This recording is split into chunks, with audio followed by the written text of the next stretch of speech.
Hello everyone, myself is Divya Mahajan and today we will discuss about the how we can find the divergence of a vector. सबसे पहले हम देखेंगे कि divergence एक vector point function का जो है हम कैसे फाइंड आउट कर सकते हैं। अगर सपोज कर लो हमारे पास कोई भी हमारे पास क्या आ रहा है, कोई भी वेक्टर आ रहा है, अगर उसका हमने डाइवर्जेंस फाइंड आउट करना है एफ वेक्टर का, तो डाइवर्जेंस का हमारे पास क्या फॉर्मूला होता है, divergence of F vector equal to the gradient dot product of the F vector. अभी ग्रेडिनेट हमने लास्ट टॉपिक में हमने स्टडी किया था, तो ग्रेडिनेट का क्या फॉर्मूला होता था, curly over curly X into Y cap, curly into curly Y जे cap, curly plus curly Z और इंटू के कैप। पूरा ये आपके पास क्या आ रहा है, ग्रेडिनेट आ रहा है। ठीक है, तो ग्रेडिनेट की डॉट प्रोडक्ट किसके लिए साथ लेनी है, जिसका हमें डाइवर्जेंस निकालना है। तो हमने यहाँ पर एफ वेक्टर का डाइवर्जेंस निकालना है, तो एफ वेक्टर की हम उसके साथ क्या लेंगे, डॉट प्रोडक्ट लेंगे। तो यहाँ पर जो है हमारे पास एफ वेक्टर गिवन दे रखा है, सपोज कर लो हमारे पास, तो एफ वेक्टर के साथ उसकी डॉट प्रोडक्ट लेंगे। तो जब हम डॉट प्रोडक्ट निकालेंगे, curly F over curly X आएगा into Y cap, plus curly F over curly Y into J cap और curly F over curly Z K cap. That is F का partial derivative with respect to X, with respect to Y और with respect to Z करेंगे with vector in the vector form I cap, J cap और के cap की form में। अब ये हमारे पास एक वेक्टर आ रहा है, तो डाइवर्जेंस ऑफ ए वेक्टर भी हमारे पास कांस्टेंट वैल्यू नहीं होती है, वो हमारे पास एक वेक्टर पॉइंट होता है। और जबकि हमने ग्रेडिनेट पढ़ा था, तो ग्रेडिनेट हमारे पास क्या आता है, स्केलर पॉइंट आता है। तो डाइवर्जेंस जो है वो हमारे पास जो है वो इसका जब हम करेंगे सॉल्व, तो हमारे पास स्केलर पॉइंट फंक्शन बन जाता है। तो अगर सपोज कर लो एफ के हमारे पास कंपोनेंट्स आ रहे हैं, F1 F2 F3 component form में आ रहा है हमारे पास वेक्टर, तब उसका डाइवर्जेंस कैसे निकालेंगे, जस्ट ग्रेडिनेट का फॉर्मूला लिखना है आपने। तो ग्रेडिनेट का फॉर्मूला में पढ़ा था, curly over curly X I cap, curly over curly Y J cap, curly over curly Z K cap. उसकी डॉट प्रोडक्ट लेनी है एफ वेक्टर की कंपोनेंट की फॉर्म के अंदर। आई का विद रिस्पेक्ट टू आई जब डॉट प्रोडक्ट निकालोगे वो 1 होगी, तो F1 का partial derivative with respect to x आएगा और F2 का partial derivative with respect to y आएगा और F3 के यहाँ पर partial derivative with respect to z आएगा। तो यहाँ पर जो डाइवर्जेंस आएगा वो हमारे पास स्केलर पॉइंट में आएगा, जबकि जो ऊपर हमारे पास अगर कंपोनेंट की फॉर्म में अगर वेक्टर नहीं दे रखा है, तब उसका डाइवर्जेंस निकालेंगे, वो वेक्टर फॉर्म में आएगा हमारे पास।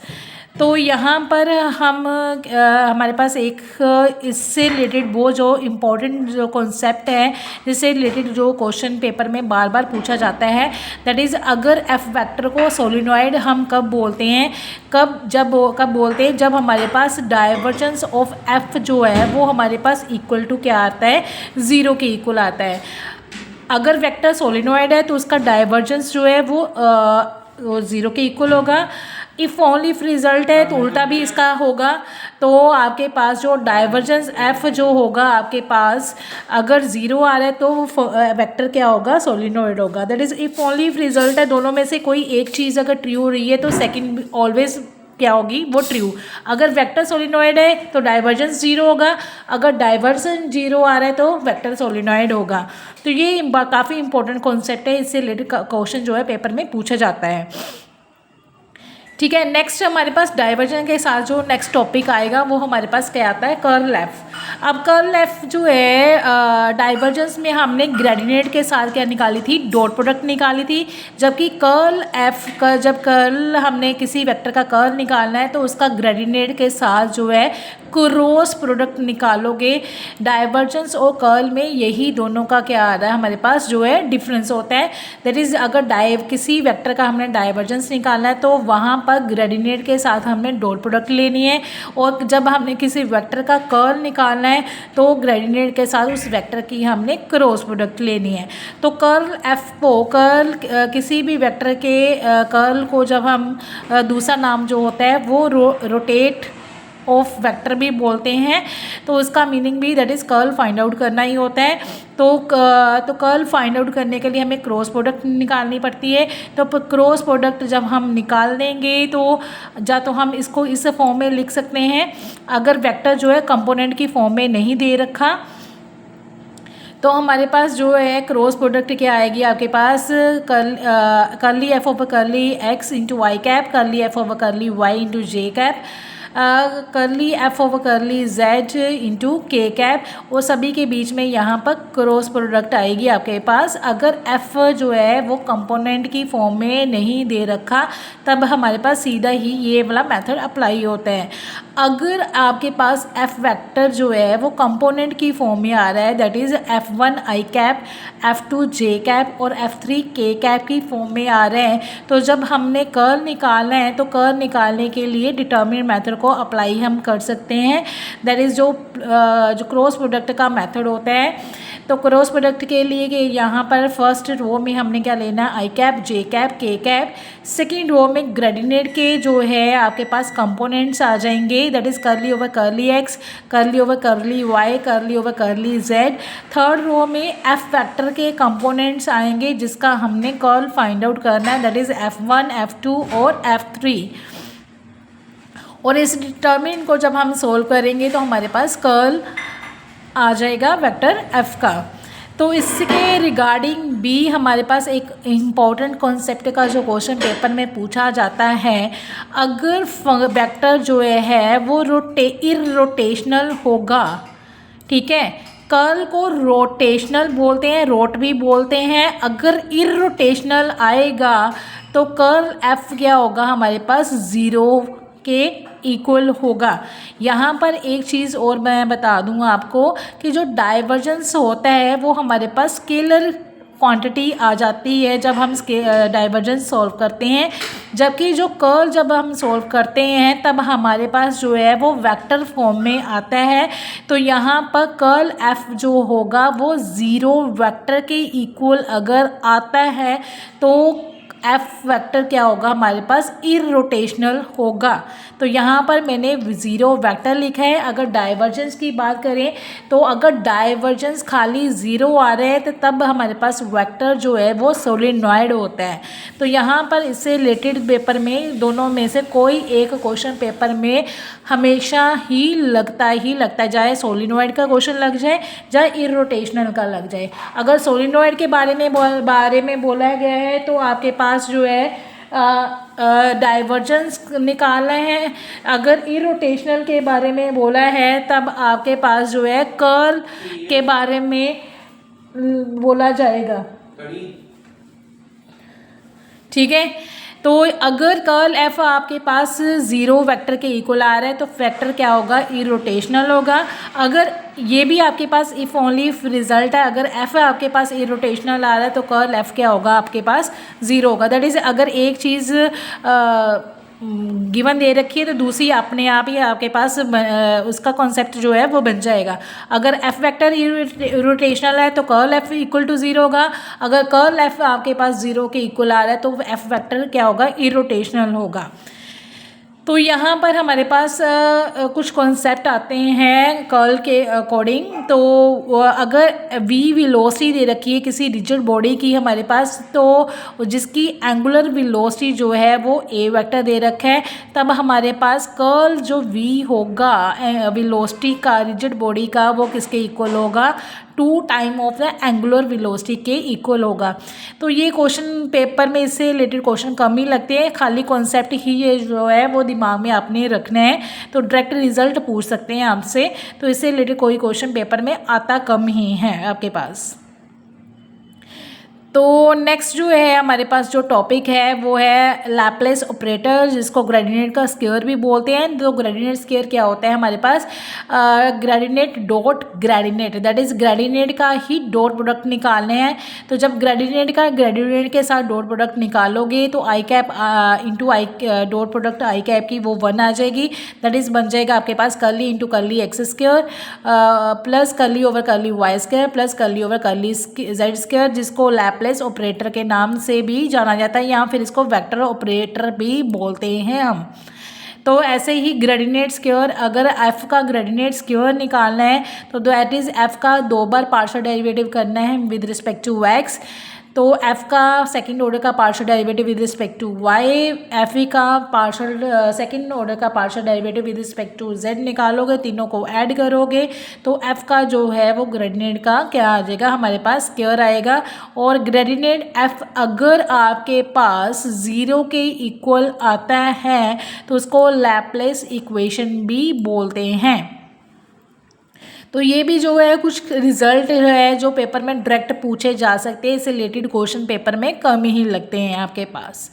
तो नेक्स्ट है हमारे पास हार्मोनिक फंक्शंस। हार्मोनिक फंक्शंस वो होते हैं अगर कोई फंक्शन वो लैप्लेस इक्वेशन को सेटिस्फाइड कर रहा है। अब सेटिस्फाइड कब करेगा, जब आपके पास सेकंड ऑर्डर का जो ग्रेडिनेट होगा किसी वेक्टर का अगर वो इक्वल टू 0 के आ रहा है तो वो हमारे पास लैप्लेस इक्वेशन को सेटिस्फाइड करेगा, दैट इज़ वो हमारे पास हार्मोनिक इक्वेशन बन जाएगी। ठीक है, तो ये भी डायरेक्ट रिजल्ट ही आपने याद रखने हैं, इससे रिलेटेड डायरेक्ट क्वेश्चंस पेपर में पूछे जा सकते हैं आपको। अब बड़ी इंपॉर्टेंट कॉन्सेप्ट है यहाँ पर जो पेपर में से रिलेटेड जो क्वेश्चन पेपर में पूछे जाते हैं और मैं आपको ये सोल्व करके भी बताऊंगी कि हमारे पास जो है डाइवर्जेंस आर वेक्टर का डाइवर्जेंस कितना होता है, कर्ल वेक्टर का आर वेक्टर का कर्ल कितना होता है। तो यहाँ पर जो है तीनों ही चीज़ें मैंने बता दी। यहाँ पर ग्रेडिनेट आर वेक्टर का ग्रेडिनेट, आर वेक्टर की ही डाइवर्जेंस और आर वेक्टर का ही कर्ल, इन तीनों में से डायरेक्ट क्वेश्चन पेपर में पूछा जा सकता है और कई बार तो मोस्टली ये क्वेश्चन पेपर में पूछ ही लेते हैं। इस तीनों में से कोई एक क्वेश्चन जो है वो पूछ ही लेते हैं। ठीक है, तो आप इसको सोल्व करने की बजाय सीधा डायरेक्ट रिजल्ट भी याद रख सकते हैं। तो जब हमने ग्रेडिनेट का टॉपिक किया था तो वहाँ पर मैंने आपको आर वेक्टर का ग्रेडिनेट निकाल के बताया था। तो आर वेक्टर का जो ग्रेडिनेट निकला था वो हमारे पास आर कैप की फॉर्म में निकला था। एक रिजल्ट तो ये था। दूसरा, आर कैप को हम लिखते थे, आर कैप क्या होता है, नॉर्मल वेक्टर होता है। नॉर्मल वेक्टर का फॉर्मूला हमने ग्रेडिएंट में किया था, दैट इज़ आर वेक्टर और उसी वेक्टर का मैग्नीट्यूड। और मैग्नीट्यूड को अगर हम वेक्टर फॉर्म में नहीं लिखते तो सीधा ही हम आर लिखते, उसके ऊपर वेक्टर नहीं डालते हैं। अगर मैग्नीट्यूड निकालने हैं किसी वेक्टर का तो या तो मैग्नीट्यूड की फॉर्म में लिखते हैं, अगर मैग्नीट्यूड की फॉर्म में नहीं लिखना तो ऊपर आर वेक्टर नहीं आएगा। इसका मीनिंग ही दैट इज़ आर वेक्टर का क्या निकाला है, मैग्नीट्यूड निकाला है। तो यहाँ पर या तो ग्रेडिनेट आर वेक्टर का जो ग्रेडिनेट है उसका एक हमने निकाला था, या तो आर कैप आंसर आता है। तो आर कैप को फर्दर आप नॉर्मल वेक्टर को उसका फॉर्मूला अप्लाई कर सकते हो। तो नॉर्मल वेक्टर का फॉर्मूला क्या था, आर वेक्टर, और उसी वेक्टर का मैग्नीट्यूड नीचे डिवीज़न में आता था। और मैग्नीट्यूड के वेक्टर को हम सीधा डायरेक्ट आर भी लिख सकते हैं। ठीक है, तो यहाँ पर पेपर में जो 3 ऑप्शन हो सकते हैं, तीनों में से कोई एक ऑप्शन जो है आंसर में आ सकती है आपको, दैट इज़ आर कैप, या फिर R vector over are vector का मैग्नीट्यूड, या फिर मैग्नीट्यूड की जगह उसकी वैल्यू फिल कर दी, that is simple R vector over R. तो ये हमारे पास ग्रेडिनेट आर जो है आर वेक्टर का ग्रेडिनेट है, उसके 3 ऑप्शन जो है वो पेपर में इनमें से कोई एक पेपर में ऑप्शन आपको दिख जाएगी। तो ऐसे ही हमने अगर जब डाइवर्जेंस निकालेंगे आर वेक्टर का वो हमारे पास क्या आएगा, 3 आएगा। आगे हम सोल्व करके भी देखेंगे 3 कैसे आता है। और आर वेक्टर का जब हम कर्ल निकालते हैं तो वो हमारे पास 0 वेक्टर के इक्वल आता है। मैं बार बार रिपीट कर रही हूँ, जो डाइवर्जेंस होता है वो स्केलर क्वांटिटी आ जाती है। ग्रेडिनेट भी आपके पास जो है स्केलर में भी कई बार समथिंग क्या है, वेक्टर क्वांटिटी आती है। और लेकिन जो कर्ल होता है वो हमेशा ही वेक्टर क्वांटिटी होती है। तो इसलिए यहाँ पर 0 ना, पेपर में जो MCQ होंगे वहाँ पर एक 0 दिया होगा, एक 0 वेक्टर दिया होगा। तो पेपर में जो आंसर जो है वो आपने बड़े ध्यान से टिक करना है। अगर कर्ल दिए है तो फिर आपके पास आर वेक्टर का जो कर्ल होगा वो 0 वेक्टर के इक्वल होगा, नॉट इक्वल टू 0। 0 जो है वो स्केलर क्वांटिटी आ जाएगी, 0 वेक्टर जो है वो वेक्टर क्वांटिटी है। तो इसका आंसर जो है वेक्टर क्वांटिटी में लेना है, दैट इज़ 0 वेक्टर इसका आंसर होगा। वो नीचे हम इसको सोल्व करके देखेंगे इसके आंसर कैसे बने हैं। ये तीनों रिजल्ट जो है वो आपने दिमाग में रखने हैं, याद रखना है। तीनों में से कोई एक क्वेश्चन जो है डायरेक्ट रिजल्ट में पूछा जा सकता है आपसे। नेक्स्ट जो है, अगर v हमारे पास कांस्टेंट वेक्टर आता है तो जब हमने इसका ग्रेडियंट निकाला था कांस्टेंट वेक्टर का, तो उसके अंदर भी जो ग्रेडियंट कांस्टेंट वेक्टर का वो हमारे पास 0 आया था, दैट इज स्केलर क्वांटिटी आई थी। जब हम डाइवर्जेंस स्केलर कांस्टेंट वेक्टर का निकालेंगे वो भी 0 आएगा, दैट इज स्केलर क्वांटिटी आएगी। लेकिन जब हम कर्ल निकालेंगे कांस्टेंट वेक्टर का, वो वेक्टर फॉर्म में ही होगी, दैट इज 0 वेक्टर आएगा। ये रिजल्ट है, ये रिजल्ट याद रखने हैं। अगर v हमारे पास कांस्टेंट वेक्टर आ रहा है तो अगर उसका ग्रेडियंट निकालती हो वो 0 आएगा, डाइवर्जेंस निकालती हो कांस्टेंट वेक्टर का वो भी 0 आएगा, अगर कर्ल निकालते हैं तो 0 वेक्टर आएगा। ठीक है, जो अभी ऊपर मैंने आपको रिजल्ट बताए हैं उसी को मैं यहाँ पर सॉल्व करके बताने लगी हूँ आपको कि कैसे हमारे पास वो रिजल्ट बने। तो आर वेक्टर का ग्रेडियंट हमने ग्रेडियंट के टॉपिक में कर चुके हैं। यहाँ पर हम आर वेक्टर का डाइवर्जेंस निकालेंगे। आर वेक्टर होता गया था हमारे पास x I cap, Y J cap और जेड के कैप। अब डाइवर्जेंस निकालना है तो डाइवर्जेंस मैंने आपको फॉर्मूला बताया था, तो ग्रेडियंट का क्या लेना है, डॉट प्रोडक्ट लेना है जिसका हम डाइवर्जेंस निकालें। अब डाइवर्जेंस किसका निकाले हम यहाँ पर आर वेक्टर का, तो आर वेक्टर की डॉट प्रोडक्ट लेनी है हमने ग्रेडियंट के साथ। अब ग्रेडियंट का फॉर्मूला क्या होता था हमारे पास, curly over curly X into Y cap plus curly into curly Y जे cap plus curly over curly Z into K cap. Divergence निकालिए तो इसलिए यहाँ पर डॉट प्रोडक्ट आ जाएगी। तो यहाँ पर आर वेक्टर आपके पास क्या है दे रखा है, x I cap, Y J cap, Z K cap. जब डॉट प्रोडक्ट निकालोगे आई की आई के साथ निकालोगे तो 1 आ जाएगा, बाकियों के साथ तो 0 आएगा, दैट इज सेम के साथ लेना आपने। तो एक्स का with respect to x partial derivative करोगे, फिर विद वाई का वाई के with respect to partial derivative करोगे, जे का जे के साथ डॉट प्रोडक्ट निकालोगे 1 आ जाएगी, दूसरों के साथ निकालोगे तो 0 बन जाएगा।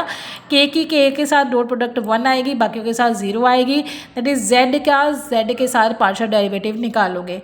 अब x का partial derivative with respect to x करोगे तो 1 आएगा, y का विद रिस्पेक्ट टू y करोगे तो 1 आ जाएगा, z का विद रिस्पेक्ट टू z करोगे तो 1 आएगा, और जब तीनों को ऐड करोगे हमारे पास आंसर जो है वो 3 आएगा। तो यही रिजल्ट मैंने ऊपर आपको बताया था कि जब हम आर वेक्टर का डाइवर्जेंस निकालते हैं उसका आंसर हमारे पास कितना आता है, 3 आता है, जबकि उसके ग्रेडियंट की वैल्यू जो है वो हमारे पास या तो आर कैप होता है, that is unit normal vector होता है, या फिर उसी फॉर्मूला लिख देते हैं यूनिट नॉर्मल कैप वेक्टर का r vector over are vector का मैग्नीट्यूड। अब आर वेक्टर का कर्ल का रिजल्ट मैंने आपको क्या बताया था, 0 आता है। तो अब उसी को सोल्व करके देख लेते हैं 0 कैसे बनता है, 0 वेक्टर कैसे बनता है। अब जब भी हमने सोल्व करना है मैंने आपको बताया था कि डाइवर्जेंस में हमने डॉट प्रोडक्ट लेनी है ग्रेडियंट के साथ, जबकि कर्ल में हमने ग्रेडियंट के साथ क्या लेनी है, उस वेक्टर की क्रॉस प्रोडक्ट लेनी है। तो क्रॉस प्रोडक्ट लेने के लिए क्या होता है, जब हम सेम की क्रॉस प्रोडक्ट करेंगे वो हमारे पास कितना बन जाएगा, 0 बन जाएगा। यहाँ पर एक्स के साथ पार्शियल डेरिवेटिव करोगे विद रिस्पेक्ट टू एक्स वो तो 1 ही आ जाएगा, लेकिन आई की आई के साथ सेम की क्रॉस प्रोडक्ट जो है वो 0 चली जाएगी, जे के साथ क्रॉस प्रोडक्ट 0 चली जाएगी, के के साथ क्रॉस प्रोडक्ट वो है वो 0 चली जाएगी। तो यहाँ पर जो है आप तो इस मेथड से भी कर सकते हो या फिर डिटर्मिनेंट मेथड से भी कर सकते हो। तो जब हम जहाँ पर ये सेम की जो क्रॉस प्रोडक्ट आ रही है वो क्या बन जाएगी, हमारे पास 0 बन जाएगी। तो यहाँ पर सभी का आंसर 0 वेक्टर, जब तीनों को ऐड करोगे तभी हमारे पास आंसर जो बनेगा 0 वेक्टर आएगा। मैं फिर से रिपीट कर रही हूँ, अगर पेपर में आर वेक्टर का कर्ल पूछा गया है वहाँ पर एक ऑप्शन 0 वेक्टर होगी, दूसरी ऑप्शन सिंपल 0 होगा, और गलती से भी आपने 0 के ऊपर टिक नहीं करना क्योंकि कर्ल जो है वो हमेशा वेक्टर क्वांटिटी ही देता है। तो आर वेक्टर का जब भी कर्ल निकालोगे वो 0 वेक्टर आता है, और जब डाइवर्जेंस निकालना है आपने आर वेक्टर का वो हमेशा कांस्टेंट वैल्यू आएगी क्योंकि वहाँ पर डॉट प्रोडक्ट आ जाती है। डॉट प्रोडक्ट हमेशा ही हमारे पास क्या होती है, स्केलर क्वांटिटी होती है, तो वहाँ पर स्केलर क्वांटिटी लेनी है आपने। ठीक है, पेपर में जरा ऑप्शन जरा दिमाग खोल के टिक करना चाहिए आपको। तो नेक्स्ट है हमारे पास, अगर जो रिज़ल्ट लिखे थे मैंने कि आपके पास अगर v कांस्टेंट वेक्टर आ रहा है तो उसका डाइवर्जेंस हमारे पास 0 आता है, कर्ल भी हमारे पास 0 वेक्टर आता है। तो वो कैसे आएगा वो मैं यहाँ पर बता रही हूँ। अगर v कोई कांस्टेंट वेक्टर ले रखा है, जब उसका डाइवर्जेंस निकालोगे तो v कांस्टेंट है, अब कांस्टेंट का विद रिस्पेक्ट टू x निकालोगे तो नेचुरली 0 आएगा, विद रिस्पेक्ट टू y निकालोगे वो भी 0 आएगा, with respect to z partial derivative निकालोगे वो भी क्या आएगा 0। तो तीनों के partial derivative with respect to x, with respect to y, with respect to z जब निकालोगे वो 0 आएगा। तो हमारे पास जो है इसका आंसर जो है वो सिंपली क्या बन जाएगा, 0 बन जाएगा। तो कर्ल जब आप निकालोगे, कर्ल में क्या होती है, क्रॉस प्रोडक्ट होती है। तो जब कर्ल में क्रॉस प्रोडक्ट निकालोगे तब भी आपके पास सेम ही है, v का partial derivative with respect to x निकालोगे, partial derivative with respect to y निकालोगे, v का ही partial derivative with respect to z निकालोगे। तो कांस्टेंट का जब आप पार्शियल डेरिवेटिव आप निकालोगे with respect to x, y और z, वो हमारे पास क्या बन जाएगा, 0 0 और 0। दैट इज़ यहाँ पर i j k कैप आ रहा है तो यहाँ पर वेक्टर फॉर्म में लिखोगे 0 वेक्टर 0 वेक्टर 0 वेक्टर, तीनों को ऐड करोगे तो आंसर हमारे पास 0 वेक्टर ही आएगा। नेक्स्ट जो ये अभी जो क्वेश्चंस किए हैं तो इसके तो मैंने आपको सॉल्व करके बता दिए हैं। तो आप सीधा डायरेक्ट रिज़ल्ट ये जो है वो आप याद रखेंगे, तो पेपर में इनको सॉल्व करना जो है ज़रूरत नहीं पड़ेगी, आपका टाइम सेव हो जाएगा। तो ये कुछ जो रिज़ल्ट मैंने आपको बताए थे यहाँ पर कि r का ग्रेडियंट निकालोगे तो वो r कैप आएगा, जो आर कैप को हम लिख सकते हैं r vector over are vector का मैग्नीट्यूड, ठीक है। आर वेक्टर का डाइवर्जेंस निकालोगे वो 3 आएगा, आर वेक्टर का आप कर्ल निकालोगे वो 0 वेक्टर आएगा।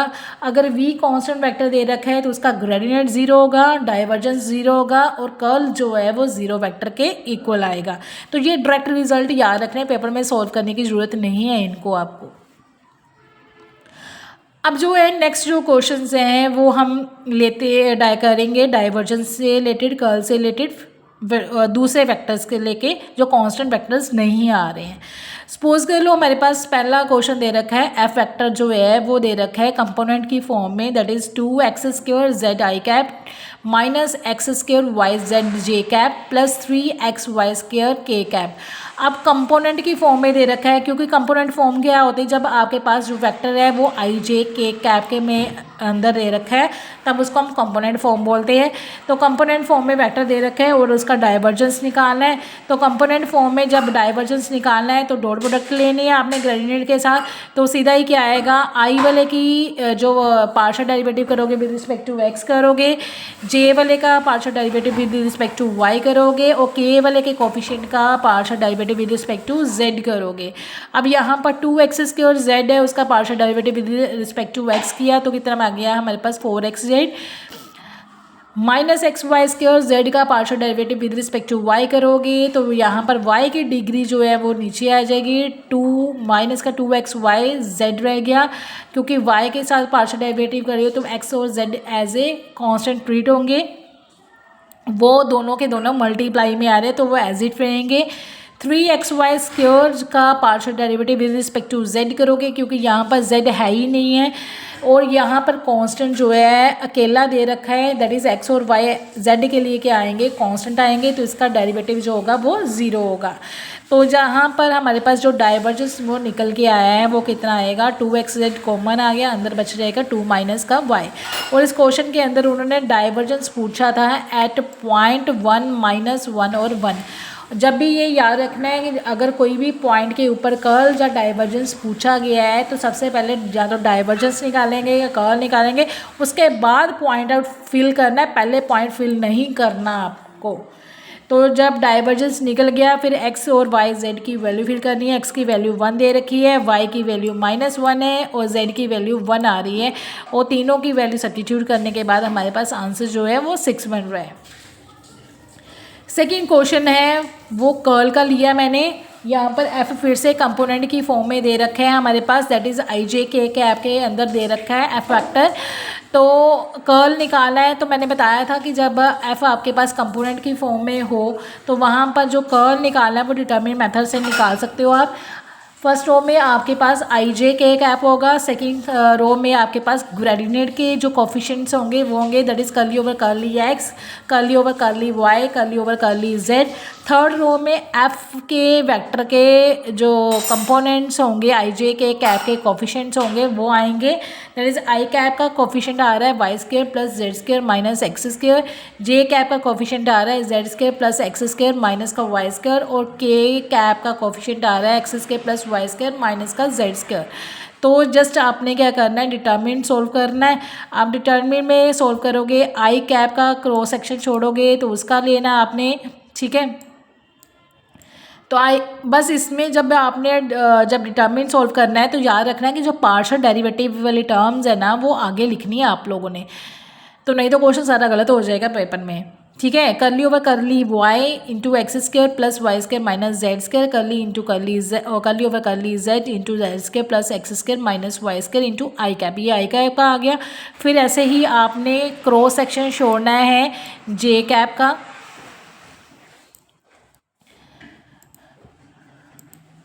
जब जे कैप का क्रॉस सेक्शन आप करोगे तब आपके पास जो है जे कैप का क्रॉस सेक्शन छोड़ोगे तब आपके पास जो है बनेगा क्या, curly over curly X into curl X square plus Y square into Z square minus curly over curly Z into Y square plus Z square minus का X square. Same as it आपने K cap के लिए करना है जैसे determine solve करते हैं। अब देखो यहाँ पर जब हमने डिटरमिन का फॉर्मूला अप्लाई कर दिया खोलने का, उसके बाद पार्शियल डेरिवेटिव करेंगे। अब इस वाली टर्म का partial derivative with respect to y करना है, तो यहाँ पर एक्स स्क्वायर कांस्टेंट आ रहा है लेकिन ये यहाँ पर मल्टीप्लाई में ना होकर यहाँ पर प्लस में आ रहा है, तो इसका जो है आपके पास जो है पार्शियल डेरिवेटिव कितना आएगा, आपके पास 0 आएगा एक्स स्क्वायर का, वाई स्क्वायर का आपके पास 2y बन जाएगा, और जेड स्क्वायर भी यहाँ पर अकेला कांस्टेंट आ रहा है, मल्टीप्लाई में नहीं आ रहा कांस्टेंट, तो यहाँ पर जेड स्क्वायर का पार्शियल डेरिवेटिव भी 0 आएगा with respect to y। Next ऐसे ही हमारे पास जेड स्क्वायर का with respect to partial derivative करोगे जेड के साथ तो 2z आ जाएगा, एक्स स्क्वायर और वाई स्क्वायर यहाँ पर जेड के लिए कांस्टेंट आ रहे हैं और मल्टीप्लाई में नहीं आ रहे, तो यहाँ पर दोनों का जो पार्शियल डेरिवेटिव है वो 0 चला जाएगा, ठीक है। दैट इज़ हमारे पास जो आई कैप के कोफिशिएंट बचेंगे 2y माइनस का क्या बचा 2z। ऐसे ही हम जब जे कैप के कोफिशिएंट का पार्शियल डेरिवेटिव करेंगे, पहला है with respect to x, x square का 2x आ जाएगा, वाई स्क्वायर और जेड स्क्वायर मल्टीप्लाई में नहीं है तो इनका पार्शियल डेरिवेटिव 0 चला जाएगा। सेम नेक्स्ट टर्म में आएगा वाई स्क्वायर और एक्स स्क्वायर जो है वो मल्टीप्लाई में कांस्टेंट जो है वो नहीं आ रहे जेड के साथ, इन दोनों का डेरिवेटिव 0 आएगा, और जेड स्क्वायर का विद रिस्पेक्ट टू जेड करोगे तो 2z आ जाएगा आपके पास। सेम आपने के कैप के कोफिशिएंट का डेरिवेटिव्स करना है, आप विद रिस्पेक्ट टू एक्स करोगे तो एक्स के साथ जेड और वाई कांस्टेंट आएगा, तो मल्टीप्लाई में नहीं आ रहे तो कांस्टेंट का जो डेरिवेटिव करोगे विद रिस्पेक्ट टू एक्स तो वो 0 चला जाएगा, और एक्स स्क्वायर का हमारे पास 2x आ जाएगा। तो नेक्स्ट सेम ऐसे ही वाई स्क्वायर का partial derivative with respect to y 2y आएगा, और जेड स्क्वायर एक्स स्क्वायर हमारे पास y के लिए एज ए कांस्टेंट होंगे और मल्टीप्लाई में नहीं आ रहे तो इनका पार्शियल डेरिवेटिव भी 0 चला जाएगा। तो हमारे पास जो कोफिशिएंट बचे आई कैप के वो बचेंगे 2y माइनस 2z, जे कैप के बचे हैं बाद माइनस कॉमन आ गई 2x प्लस 2z, और के कैप का कोफिशिएंट बच रहा है 2x माइनस का 2y। ऐसे ही हम कर्ल फाइंड आउट कर सकते हैं किसी भी वेक्टर का। अभी इससे रिलेटेड मैंने आपको 2 इंपॉर्टेंट कॉन्सेप्ट बताए थे, इससे तो हमें पता चलता है कि डाइवर्जेंस हमने एफ वेक्टर कैसे निकालना है और एफ वेक्टर का हमने कर्ल कैसे निकालना है। तो डायरेक्ट क्वेश्चन पेपर में कर्ल फाइंड आउट करना या फिर डाइवर्जेंस फाइंड आउट करने का कम ही आते हैं क्वेश्चन। मेन जो क्वेश्चन जो आते हैं इससे रिलेटेड वो है दैट इज़ वेक्टर सोलिनॉइड है या वेक्टर इरोटेशनल है, ठीक है, ये पूछा जाता है। अभी इसको चेक करने के लिए सोलिनॉइड और इरोटेशनल के लिए मैंने बताया था, अगर सोलिनॉइड वेक्टर पूछा है तो आपको डाइवर्जेंस निकालनी पड़ेगी। अगर डाइवर्जेंस 0 आ रही है किसी वेक्टर की तो वो सोलिनॉइड होगा। अगर किसी वेक्टर का कर्ल जो है वो 0 आ रहा है तो फिर वो इर्रोटेशनल होगा। तो यहाँ पर नेक्स्ट क्वेश्चन वो ही लिया है मैंने यहाँ पर, उससे रिलेटेड ही। तो यहाँ पर ए वेक्टर जो है वो आपके पास कंपोनेंट फॉर्म में दे रखा है, तो उन्होंने बोला है चेक करने के लिए कि ये सोलिनॉइड है या नहीं है। अब सोलिनॉइड के लिए तो मैंने आपको बताया था कि डाइवर्जेंस चेक करना है। अगर डाइवर्जेंस किसी वेक्टर का 0 आता है तो वो सोलिनॉइड होता है। तो सिंपली इसका आपने क्या निकालना है, डाइवर्जेंस निकालना है। अब डाइवर्जेंस के लिए मैंने बताया था ग्रेडिएंट का वेक्टर के साथ क्या लेनी है, आपने डॉट प्रोडक्ट लेनी है। तो वेक्टर ऑलरेडी क्या आ रहा है, कंपोनेंट फॉर्म में आ रहा है। तो कंपोनेंट फॉर्म में सिंपली क्या है, आई वाले का इतना पेपर में लिखने की आपको ज़रूरत नहीं है एमसीक्यू में। तो पेपर में सिंपली जस्ट क्या करना है, जब भी डाइवर्जेंस आ रहा है, अगर कंपोनेंट फॉर्म में वेक्टर दे रखा है तो आई कैप वाले का डेरिवेटिव पार्शियल डेरिवेटिव करना with respect to x, j cap का partial derivative with respect to कर देना वाई, और के कैप के कोफिशिएंट का पार्शियल डेरिवेटिव कर देना विद रिस्पेक्ट टू जेड।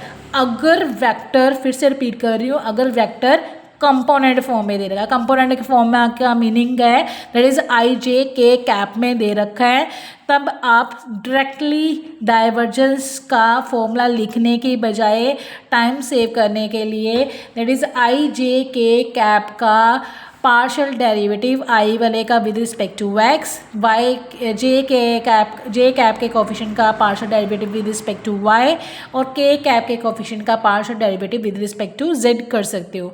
अब देखो जब आप पार्शियल डेरिवेटिव करोगे इसका एक्स प्लस 3y का विद रिस्पेक्ट टू एक्स का 1 आ जाएगा।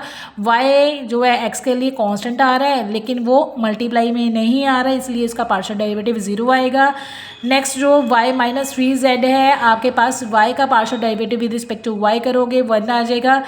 3z जो है वो y के लिए कांस्टेंट आ रहा है, प्लस माइनस में नहीं आ रहा है, तो इसका पार्शियल डेरिवेटिव 0 चला जाएगा। नेक्स्ट सेम ऐसे ही x माइनस 2z है जो आपके पास, तो x माइनस 2z x का जो partial derivative with respect to z वो मल्टीप्लाई में नहीं आ रहा, तो उसका पार्शियल डेरिवेटिव 0 आएगा। माइनस 2z का पार्शियल डेरिवेटिव -2 आ गया। तो जब आप इसको ऐड करोगे पॉजिटिव 2 -2 आ रहा है, तो आपके पास आंसर जो बन रहा है डाइवर्जेंस का वो 0 आ रहा है। और मैंने बताया था जब आपके पास किसी वेक्टर का डाइवर्जेंस 0 आता है तो वो वेक्टर सोलिनॉइड होता है। तो ये इस क्वेश्चन के अंदर ए वेक्टर जो है वो सोलिनॉइड आ रहा है आपके पास। अब नेक्स्ट क्वेश्चन इसी के रिलेटेड जो है इर्रोटेशनल में ले लिया मैंने। तो यहाँ पर फिर नेक्स्ट क्वेश्चन जो है आपके पास जो है वो कंपोनेंट की फॉर्म में दे रखा है वेक्टर, द कंपोनेंट की फॉर्म में दैट इज आई जे के कैप में दे रखा है आपके पास वेक्टर। तो यहाँ पर पूछा गया है कि वेक्टर इर्रोटेशनल है या नहीं है। अब इर्रोटेशनल चेक करने के लिए हमें क्या निकालना पड़ना है, कर्ल। तो कर्ल के लिए मैंने बताया था जब आपके पास जो है वेक्टर कंपोनेंट की फॉर्म में दे रखा है तब आपने जस्ट उसका क्या निकालना है, डिटर्मिनेंट निकालना है। डिटर्मिनेंट में फर्स्ट रो में क्या लेना है, आपने आई जे के कैप लेना है। सेकंड रो में आपने ग्रेडिएंट के कोफिशिएंट लेने हैं आई जे के कैप के, that is curly over curly x, curly over curly y और curly over curly z. Third row में आपने जो वेक्टर के कंपोनेंट लेने हैं दैट इज आई जे के कैप के कोफिशिएंट्स लेने हैं और डिटर्मिनेंट क्या करना है, सोल्व करना है। और जब डिटर्मिनेंट सोल्व करोगे तो हमारे पास ये टर्म आ जाएगी आई कैप के कोफिशिएंट्स, जे कैप के कोफिशिएंट और के कैप के कोफिशिएंट। और जब इनका पार्शियल करोगे आप with respect to y, x minus y का x मल्टीप्लाई में नहीं है तो x का विद रिस्पेक्ट टू y 0 आ जाएगा, y का -1 आ गया। नेक्स्ट जो है विद रिस्पेक्ट टू z करना है, x into cos y, z के साथ मल्टीप्लाई में नहीं है, अकेला कॉन्स्टेंट आ रहा है तो उसका पार्शियल डेरिवेटिव 0 आएगा। और z का विद रिस्पेक्ट टू z करोगे तो -1 होगा, एक माइनस पहले से बाहर दे रखी है तो माइनस माइनस प्लस का 1 आ गया।